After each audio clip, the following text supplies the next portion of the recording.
राजकुमार रोत के गढ़ 84 में बीजेपी ने भजनलाल शर्मा ने बड़ा खेल कर दिया है। जिस 84 सीट को एक साल पहले भारत आदिवासी पार्टी ने राजकुमार रोत ने 70,000 के मार्जिन से जीता है, वहां पर 14 राउंड की काउंटिंग पूरी होने के बाद जो बीजेपी और भारत आदिवासी पार्टी के अनिल कटारा के बीच में जो अंतर है वो सिर्फ और सिर्फ 7,487 वोटों का है। सबसे रोचक बात यह है कि अनिल कटारा को 62,554 वोट मिले हैं 14 राउंड पूरे होने के बाद में। बीजेपी के कारीलाल को 55,000 से ज्यादा वोट मिल चुके हैं 14 राउंड में ही, जबकि पिछले इलेक्शन में बीजेपी को टोटल ही 41,000 के आसपास ही वोट मिले थे। ऐसे में बीजेपी बड़ी बढ़त बनाते हुए नजर आ रही है और ऐसे उम्मीद की जा रही थी कि 70,000 से मार्जिन बाप का जरूर घटेगा, लेकिन वो हो सकता है बाप इस सीट को 50,000 से जीते, हो सकता है 45-40 से नीचे तो मार्जिन नहीं आएगा, लेकिन ये मार्जिन बहुत ज्यादा डाउन जा रहा है।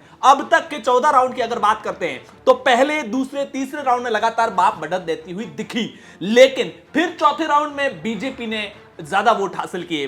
पांचवें, छठे और सातवें राउंड में जो वोट मिले वो फिर से भारत आदिवासी पार्टी के पक्ष के वोट थे, लेकिन फिर लगातार 3 राउंड बीजेपी के फेवर के गए। 9वें राउंड में बीजेपी ने ज्यादा वोट लिए, 10वें में बीजेपी ने, 11वें में बीजेपी ने, फिर उसके बाद में 12वां, 13वां और 14वां राउंड ये फिर से माफी चाहूंगा 12 और 13 राउंड फिर से भारत आदिवासी पार्टी के पक्ष में गए। लीड बढ़कर के 10,000 के आसपास हुई, लेकिन 14वें राउंड में फिर से बीजेपी ने अच्छे वोट हासिल किए। 14वें राउंड के अंदर बीजेपी को वोट मिले 4,823 और भारत आदिवासी पार्टी को मिले 2,626 और लीड टूट करके वापस नीचे आ गई। अब 7,487 वोटों की लीड बढ़ी हुई है। अगर अपन 8वां राउंड की बात करते हैं तो पहले राउंड के अंदर भारत आदिवासी पार्टी का अनिल कटारा को मिले 5,035 वोट और बीजेपी के कारीलाल को मिले 3,039 वोट। कांग्रेस को हालांकि 1,388 वोट ही मिले हैं और आगे के राउंड में अपन कांग्रेस को बहुत ज्यादा काउंट नहीं करेंगे। अब तक कांग्रेस के महेश रोत को 14,101 वोट मिल चुके हैं 14 राउंड के अंदर।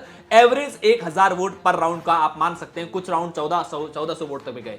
सेकंड राउंड के अंदर अनिल कटारा को मिले 5591 वोट, लेकिन बीजेपी को मिले 1,376 वोट।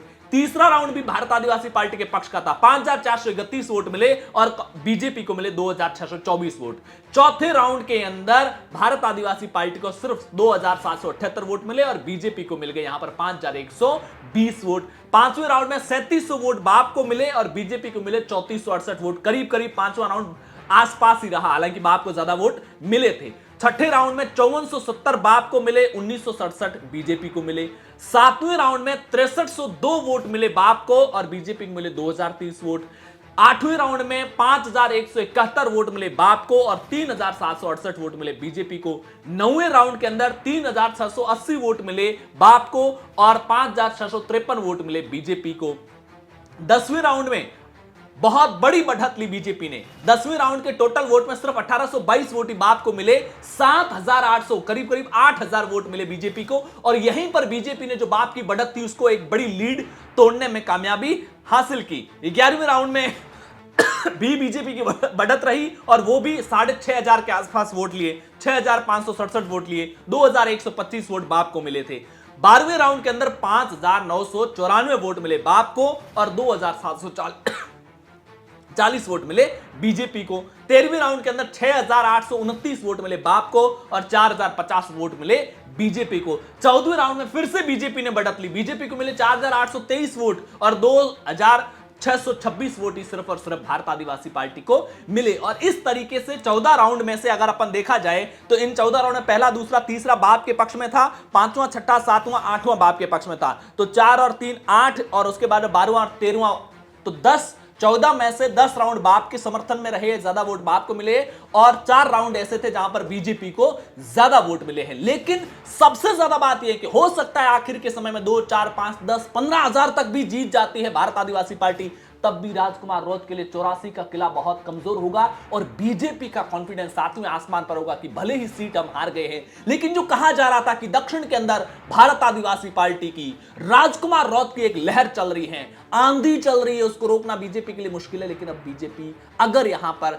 10,000 से कम के मार्जिन पर भारत आदिवासी पार्टी को रोकने में कामयाब होती है तो जिस तरीके से संघ और बीजेपी ने ग्राउंड पर काम किया, वही फॉर्मूला बांसवाड़ा, डूंगरपुर और जो ये उदयपुर से नीचे की तमाम दूसरी विधानसभा सीटें हैं वहां पर भी इंप्लीमेंट किया जाएगा और अगले चुनाव में भारत आदिवासी पार्टी के लिए बहुत ज्यादा मुश्किलें हो सकती हैं। तो कुल मिलाकर के ये जो लीड है 14 राउंड के बाद की, वो ये साबित कर रही है कि भारत आदिवासी पार्टी के किले के भीतर उनके गढ़ को ढहाने में बीजेपी ने, भजन लाल शर्मा ने बड़ी कामयाबी हासिल की है। यह साफ तौर पर दिख रहा है। जिस सीट को भारत आदिवासी पार्टी ने पिछली बार 70,000 के मार्जिन से जीता था, वो 18 राउंड की टोटल काउंटिंग में से 14 राउंड की काउंटिंग पूरी होने के बाद भी सिर्फ और सिर्फ मार्जिन 7,000 के पास में खड़ा है। अब अगर हर राउंड के अंदर 2-2 हजार का राउंड भी मार्जिन बढ़ता है तो 4 राउंड में 8,000 का बढ़ेगा। यहां 7,000 है, 15,000 से ज्यादा की जीत का मार्जिन जाता हुआ दिख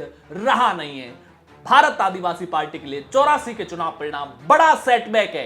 एक तरफ जहां सलूम्बर के अंदर जितेश कटारा अच्छा प्रदर्शन करते हुए बीजेपी को पीछे रखते हुए आगे बढ़ते हुए जा रहे हैं, दूसरी तरफ 84 के परिणाम निराशाजनक हो सकते हैं।